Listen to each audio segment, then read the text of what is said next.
स्वागत है आपका हमारे यूट्यूब चैनल पर। और आज हम बहुत बड़ी वैकेंसी के बारे में एक बार फिर आपको बताने वाले हैं, जो कि है central government hospital under the ministry of health and family welfare.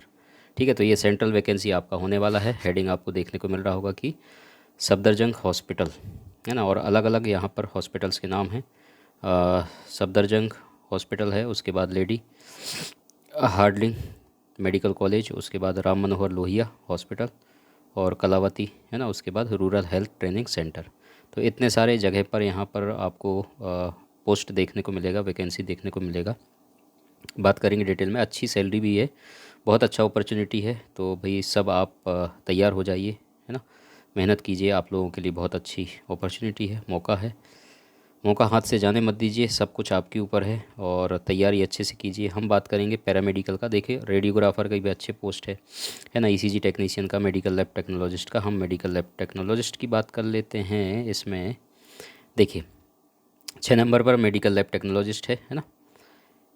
एसजेएच में कितने हैं? 139 पोस्ट हैं। आरएमएल में है 20 पोस्ट। उसके बाद कैटेगरी वाइज हैं, यहाँ पर आप देख सकते हैं। और यहाँ पर आप देखिए लेवल 6 है ना। अभी हम सैलरी बताएंगे लेवल 6 का कितना है। और एसेंशियल यहाँ पर क्वालिफिकेशन क्या है? Bachelor degree in medical laboratory technologist from government recognised university और इंस्टीट्यूट एंड 2 ईयर, है ना, ये सबसे इंपॉर्टेंट है। 2 year experience in medical laboratory technologist और laboratory technologist from any recognised hospital और इंस्टीट्यूट, है ना। बिलो 30 ईयर यहाँ पर एज मांगा है। तो ये आपका bachelor degree medical laboratory science में होना ज़रूरी है, ठीक, मेडिकल लैब टेक्नोलॉजिस्ट के लिए। और उसके बाद है जूनियर मेडिकल लैब टेक्नोलॉजिस्ट, ठीक। इसके लिए देखो अलग अलग पोस्ट हैं। एसजीएच में 33 है, आरएमएल में 6 है, एलएचएमसी में आपके 7 पोस्ट है, केएसएच में आपके 5 पोस्ट हैं, ठीक। लेवल 5 है। अभी हम सैलरी बताएं कितना है। एसेंशियल क्या है इसमें? क्वालिफिकेशन आपका 10+12 with science subject and diploma in medical laboratory technologist from any government recognised institute with 1 year relevant experience, ठीक है। Desirable bachelor degree in medical laboratory science, मतलब ये भी अप्लाई इसमें कर सकते हैं, बढ़िया बात है, ठीक।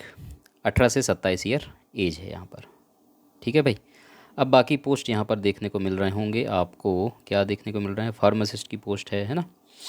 और बहुत सारे पोस्ट हैं हमारे। और क्या है? नर्सिंग अटेंडेंट की पोस्ट है, operation theatre attendant, medical social welfare officer का है, मेडिकल रिकॉर्ड टेक्नीशियन। बहुत सारे पोस्ट हैं यार, एक्सरे टेक्नीशियन, ठीक है।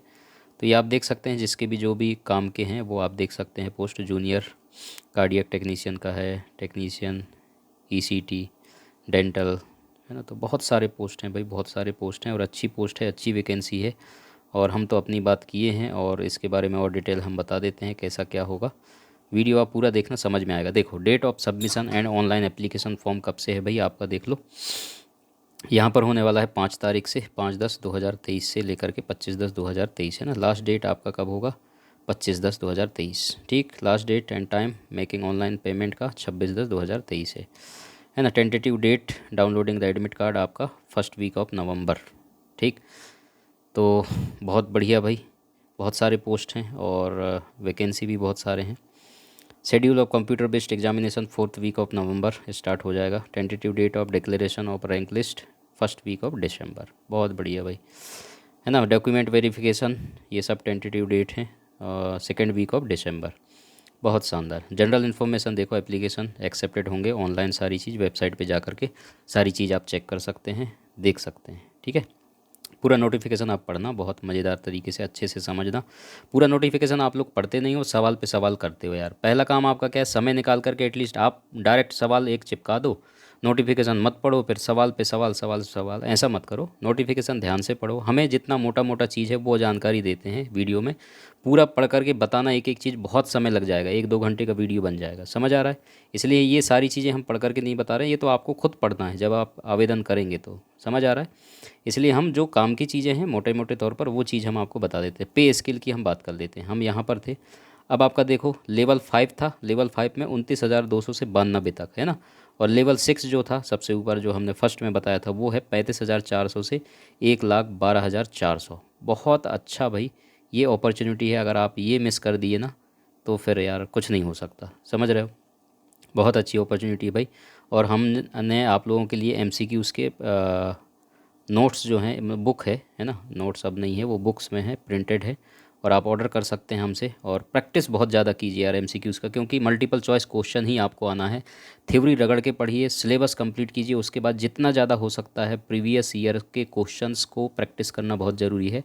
आप ऑर्डर कर सकते हैं 7610385148, है ना। ये हमारा व्हाट्सअप नंबर है, इस पर आप व्हाट्सअप करेंगे, ऑर्डर कर सकते हैं। अभी तो फेस्टिवल ऑफ़र भी चल रहा है, बहुत सस्ते में आपको बुक मिल रहे हैं, तो जल्दी से ऑर्डर कर दीजिए, बहुत लिमिटेड स्टॉक है हमारे पास। ऑर्डर कीजिए, प्रैक्टिस कीजिए, जितना ज़्यादा एमसीक्यूज़ आप प्रैक्टिस करेंगे उतना आपका कॉन्फिडेंस लेवल बढ़ेगा, एक्सपीरियंस बढ़ेगा कि सवाल कैसे पूछे जाते हैं वो आपको जानकारी मिलेगा। बाकी आपकी मर्जी है ना।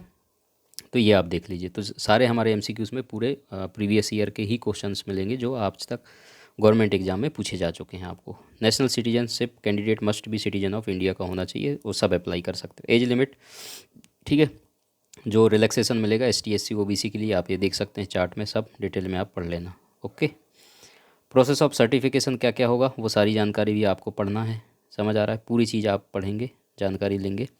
एप्लीकेशन फ़ीस क्या कैसा होगा, फ़ीस जो है 600 रुपीज़ है, वुमेन कैंडिडेट के लिए नहीं है ना। शेड्यूल कास्ट ST PWD के लिए यहाँ पर फ़ीस नहीं है ना।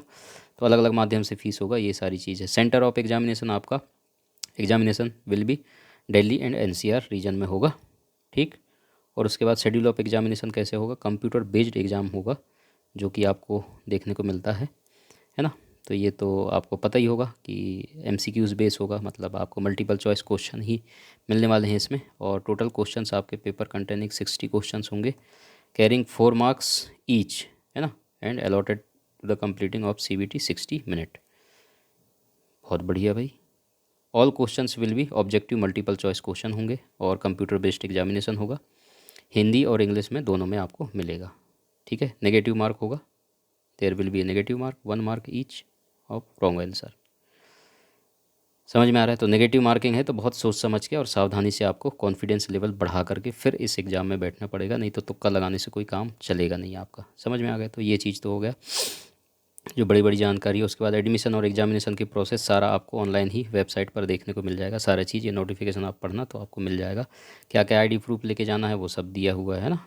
तो ये सारी चीज़ें दिया है, इंपॉर्टेंट इंस्ट्रक्शन कैंडिडेट्स। और एक चीज़ और था, सिलेबस की बात आप करोगे, हाँ यहाँ पर दिया हुआ है, ये देखो सिलेबस हमारा छूट गया था, 8वें नंबर पर यहाँ पर सिलेबस दिया है। The syllabus for the examination will B syllabus for the qualifying examination. जो आपने पढ़ाई किया है, चाहे आपने BMLT किया है ना, DMLT किया है, तो ये सारा का सारा सिलेबस ही आपका मेन सिलेबस होने वाला है, ये तो आप तय मानिए। समझ में आ रहा है। तो ये आपका सिलेबस है मेन, वो आपको पढ़ना है, कंप्लीट करना है। तो वही चीज़ मैं आपको बताने वाला था। तो ये चीज़ हो गया, और बाकी पूरा आप देखना, है ना, पूरी जानकारी पढ़ना। और भी बहुत सारी जानकारियाँ हैं इन पॉइंट्स में, आप एक बार पढ़ना इनको अच्छे से।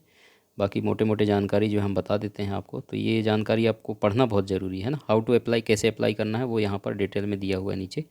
तो ये आप इसको देख करके डिटेल में आपको अप्लाई कैसे करना है, क्या क्या जानकारी आपको देना है, वेबसाइट क्या है, देखो रजिस्ट्रेशन का प्रोसेस दिया हुआ है 4 स्टेप में, कैसे कैसे करना है, ये सारी जानकारी दिया हुआ है। तो नोटिफिकेशन को सुकून से पढ़ा करो। अगर आप एप्लीकेशन को सीरियस लेकर के आप पढ़ रहे हो, फॉर्म फिल कर रहे हो, तो सबसे पहली प्रायोरिटी हो जाता है नोटिफिकेशन को कंप्लीट सुकून से पढ़ना है। आपके समझ में आए इसने मांगा क्या है, क्या क्या चीज़ हमें देना है, क्या क्या तैयारी करना है, कैसे करना है, तो प्रॉपर वे में आपको करना पड़ेगा। नहीं तो आप आधा अधूरा ज्ञान लेकर के और फिर बैठ जाएंगे और आपको गलती करेंगे, तो इतनी बड़ी अपॉर्चुनिटी आप मिस कर जाएंगे। एक मिस्टेक हो सकता है आपका एग्ज़ाम भी अच्छा हो जाए, नंबर भी अच्छे आ जाएं, लेकिन थोड़े बहुत मिस्टेक होने से बहुत कुछ नुकसान हो जाता है। इसलिए सावधानी सारी चीज़ें करके फिर आपको एग्ज़ाम में बैठना है और फॉर्म फिल करना है, ठीक है। तो ये कुछ था भाई हमारे जो नोटिफिकेशन के बारे में जानकारी। और कुछ सवाल रह जाता है तो आप कमेंट्स कीजिए, कमेंट्स में आपको जानकारी दे देंगे, ठीक है। और MCQs बुक ऑर्डर करना है तो हमने नंबर बता ही दिया है, आप ऑर्डर कर सकते हैं। आपको डिस्क्रिप्शन पे भी नंबर मिल जाएगा इस वीडियो के, वहाँ से भी आप कांटेक्ट कर सकते हैं। Thank you so much, all the best. Channel को सब्सक्राइब करना, बेल आइकन दबाना, ताकि आपको नोटिफिकेशन मिलता रहे। Thank you so much.